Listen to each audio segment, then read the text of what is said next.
খুব তাড়াতাড়ি রেগে যাওয়া মানুষগুলোর মনে প্রচুর পরিমাণে ভালোবাসা থাকে, যা সবাই উপলব্ধি করতে পারে না। বিষ পেটে গেলে জীবন শেষ, আর বিষ কানে গেলে সম্পর্ক শেষ। নিজের কষ্টের কথা সবাইকে বলতে যাবেন না, কারণ মলম সবার ঘরে থাকে না, কিন্তু লবণ সবার ঘরে থাকে। দুঃখের সমুদ্রে ডুবে যাচ্ছ ভেবে আতঙ্কিত হয়েও না। সৃষ্টিকর্তার ওপর আস্থা রাখো। হয় তিনি তোমাকে টেনে তুলবেন, অথবা তিনি তোমাকে সাঁতার শেখাবেন। পৃথিবীর সবচেয়ে বড় আদালত হলো বিবেক।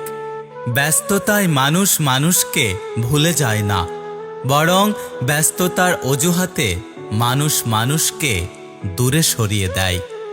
যা হয়েছে তা ভালোই হয়েছে, যা হচ্ছে তা ভালোই হচ্ছে, যা হবে তাও ভালোই হবে। তোমার কি হয়েছে যে তুমি কাঁদছ?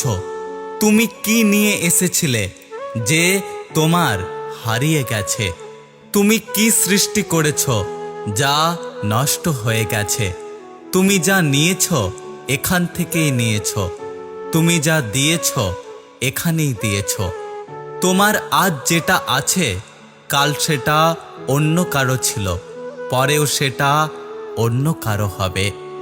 কেউ যদি তোমাকে গালাগালি করে তুমি চুপ থাকবে, কেননা সে তার বংশের পরিচয় দিচ্ছে, তাকে তার বংশের পরিচয় দিতে দাও। কখনো কখনো ছোট আঘাতেও ক্ষতটা অনেক বেশি বড় হয়ে যায়। জীবনে ঠকবে যত শিখবে তত, না ঠকলে সঠিকটা চেনা যায় না। কিন্তু ঠকার ভয়ে থেমে গেলে চলবে না। সময়ে অনেক কিছু মেনে নিতে হয়, হয়তো নিজের ভুলে, নয়তো ভাগ্যের জন্য। কাছের বন্ধু একমাত্র সেই হয় যে হাসির পেছনে থাকা সমস্ত কষ্টকে বুঝতে পারে। সম্পর্কের মধ্যে যখন জেদ চলে আসে তখন জিতে যায় দুজনেই, শুধু হেরে যায় তিল তিল করে গড়ে তোলা সম্পর্কটা। হয়তো একটু দেরিতে বুঝেছি, তবে ভালোভাবে বুঝে গেছি। পৃথিবীতে প্রয়োজন ছাড়া কেউ কারোর সঙ্গে কথা বলে না।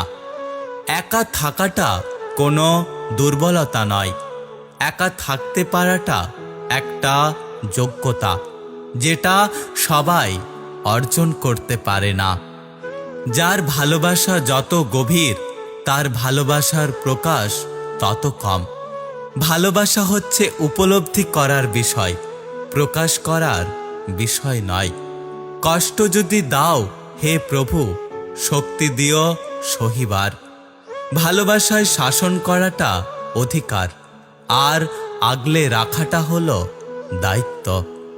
মানুষগুলো কেমন যেন অল্পতেই অহংকারী আর স্বার্থপর হয়ে গেছে।